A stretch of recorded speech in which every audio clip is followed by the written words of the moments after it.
جن سے تعلق رکھنا ہو ان سے بحث نہیں کی جاتی، اور جن سے تعلق نہ رکھنا ہو ان سے بحث کا کوئی فائدہ نہیں ہوتا۔ اے خدا تو صبر استقلال دے، غفلتوں پہ میری پردہ ڈال دے، تو عطا کر سجدہ ریزی اے خدا، شکر کے سانچے میں مجھ کو ڈھال دے، آمین۔ وضاحت کے چکر میں اپنا وقت برباد مت کرو، لوگ وہی سنتے ہیں جو وہ سننا چاہتے ہیں۔ دنیا کا سب سے بڑا انصاف یہ ہے کہ یہاں گناہ کے متلاشی کو گناہ اور فضل کے متلاشی کو فضل ملتا ہے۔ حضرت علی رضی اللہ تعالیٰ عنہ فرماتے ہیں، ہمیشہ اخلاق سے بات کرو کیونکہ انسان پر سب سے زیادہ مصیبتیں اس کی اپنی زبان کی وجہ سے آتی ہیں۔ رسول صلی اللہ علیہ وسلم نے ارشاد فرمایا، قیامت کے دن مومن کے میزان میں اچھے اخلاق سے بھاری کوئی چیز نہیں ہوگی، اور اللہ تعالیٰ بے حیا بد زبان سے نفرت کرتا ہے۔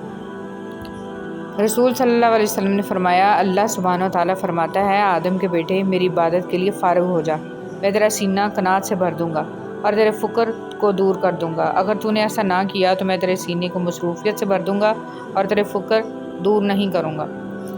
تعلقات میں ایک چیز ہوتی ہے ریڈ فلیگ، سرخ جھنڈے، جب وہ نظر آئیں تو سنبھل جانا چاہیے۔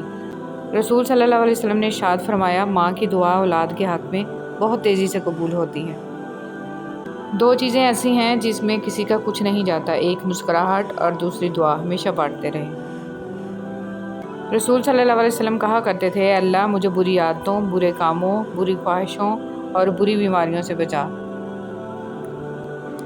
موت انسان کو مار دیتی ہے لیکن اچھے لوگ ہمیشہ زندہ رہتے ہیں، لوگوں کے دلوں میں، لفظوں میں اور دعاؤں میں۔ جب انسان اپنے رب پر اس قدر بھروسہ کر لیتا ہے کہ اس کے علاوہ کوئی بھی اس کی ضرورت پوری کرنے والا نہیں، تو اللہ بھی اپنے بندے کو مایوس نہیں لوٹاتا۔ حضرت علی رضی اللہ تعالیٰ عنہ نے فرمایا، بے شک مشکل کے ساتھ آسانی ہے، مشکل وقت پر صبر کرنا اور بہتر وقت پر شکر کرنا مومن کی پہچان ہے۔ راستہ ایک ہی تھا، حضرت موسیٰ علیہ السلام گزر گئے اور فرعون ڈوب گیا۔ یقین راستے پر نہیں، اللہ پر کرو۔ تعلق برقرار رکھنا ہو تو اچھائی بیان کرتے رہو، تعلق ختم کرنا ہو تو سچائی بیان کر دو۔ آدمی کے نماز روزہ پر نہ جاؤ بلکہ اس کی سچائی اور عقل کو دیکھو۔ حضرت عمر فاروق رضی اللہ تعالیٰ عنہ۔ دوست بنانے سے پہلے کبھی کسی کے چہرے کو مت دیکھو بلکہ اس کے اخلاق اور چاہت کو دیکھو، کیونکہ اگر سفید رنگ میں وفا ہوتی تو نمک زخموں کی دوا ہوتی۔ پتھر میں ایک نقص ہے کہ وہ کبھی پگھلتا نہیں ہے، لیکن پتھر میں ایک خوبی بھی ہے کہ وہ کبھی بدلتا نہیں ہے۔ دنیا کے لباسوں میں سب سے خوبصورت حیا کا لباس ہے۔ حضرت علی رضی اللہ تعالیٰ عنہ نے فرمایا، ساری دنیا کے سارے لوگ تجھے اپنے فائدے کے لیے چاہتے ہیں، صرف تیرا رب ہی ہے جو تجھے تیرے فائدے کے لیے چاہتا ہے۔ حضرت علی رضی اللہ تعالیٰ عنہ نے فرمایا، اپنی خوشی کے لیے کسی دوسرے کی خوشی خاک میں مت ملاؤ، ہماری وہ خوشی بیکار ہے جس کے پیچھے کسی کے آنسو ہوں۔ تنقید کے لیے علم کا ہونا ضروری ہے، جبکہ نکتہ چینی کے لیے جہالت ہی کافی ہے۔ خلوص اور عزت بہت نایاب تحفے ہیں، اس لیے ہر کسی سے ان کی امید نہ رکھو، کیونکہ بہت کم لوگ دل کے امیر ہوتے ہیں۔ اپنے حصے کا کام کیے بغیر دعا پر بھروسہ کرنا حماقت ہے، اور اپنی محنت پر بھروسہ کر کے دعا سے گریز کرنا تکبر ہے۔ تنگ دستی میں سخاوت کرنا، غصے میں سچ بولنا اور طاقت ہوتے ہوئے معاف کرنا بہترین نیکی ہے۔ حضرت علی رضی اللہ تعالیٰ عنہ۔ توبہ روح کا غسل ہے، جتنی بار کرو گے روح میں اتنا ہی نکھار آئے گا۔ کتنا مشکل ہوتا ہے ان لوگوں کی لاپرواہی کو برداشت کرنا جن کی طرف سے ہمیں ہمیشہ یہ گمان ہوتا ہے کہ وہ ہمیں کانٹا بھی نہ چبھنے دیں گے۔ پتہ نہیں ہم رب سے جڑنے کے لیے اپنے ٹوٹنے کا انتظار کیوں کرتے ہیں۔ ہر لکھی ہوئی بات کو ہر پڑھنے والا نہیں سمجھ سکتا، کیونکہ لکھنے والا احساس لکھتا ہے اور پڑھنے والا صرف الفاظ پڑھتا ہے۔ لباس قیمتی ہو یا سستا کردار کو نہیں چھپا سکتا، اپنے کردار کو اچھا کرو، ہر لباس میں اچھے لگو گے۔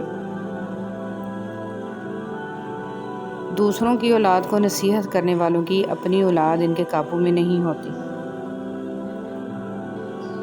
خاموشی تمام سوالوں کا بہترین جواب ہے اور مسکراہٹ ہر حالات کا بہترین رد عمل ہے۔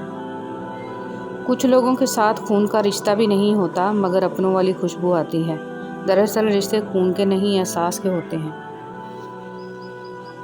جن کی کوئی عزت نہیں ہوتی وہ دوسروں کو بے عزت کر کے فخر محسوس کرتے ہیں۔ انتقام میں اتنی قوت نہیں ہے جتنی قوت صبر میں ہے۔ لوگ انتقام لے کر صبر کی قوت کو ختم کر دیتے ہیں۔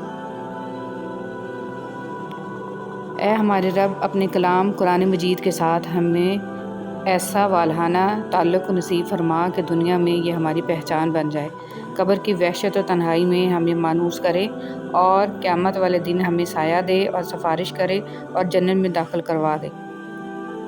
فرمان مصطفیٰ صلی اللہ علیہ وسلم، جس نے اپنے والدین یا ان میں سے کسی ایک کی قبر کی ہر جمعہ زیارت کی تو اس کے گناہ معاف ہو جاتے ہیں اور اسے نیکی کرنے والا لکھ دیا جاتا ہے۔ ہم نہ ہوں گے شاید پر اگلے سال بھی آئے گا رمضان، در حقیقت رمضان نہیں انسان ہے مہمان۔